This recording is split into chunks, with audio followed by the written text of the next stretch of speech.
دوستان بار دیگه سلام علیکم. برادرایی که گردوندنشون ما با قدر امکان دوستان نمی هموطنایی که همه کسا همینجا هستن مقصد چون اولی انتظارن میگذرن نمیگذرن نکی با قدر امکانشون یاردم کردن. باز ما کارتای همین بچه‌ها را برای راهپولیشون خوراکای راهشون میگذاریم. بچه‌ها انا هر قدری که 20 روبل 50 روبل صرف مقصد به قدر امکان، چون که ممکنه که حوز ایو برام بعد یا با چند نفری دیگه با هم شود خدا کند که نشود. مقصد به دستگیری همدیگر ان شاءالله که در وطن بگونه نمونیم.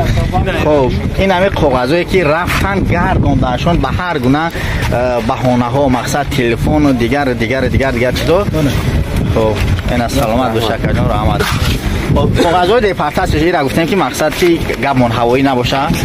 خلاصی کاغذها اون ویزشون محکم کردن دپارتمنت کردن. خلاصا همین خیل نیم کاغذهای هم بچهای ما کارتای حاج هم برادر میمونم. حاضر 4 نفر یا 5 نفر 4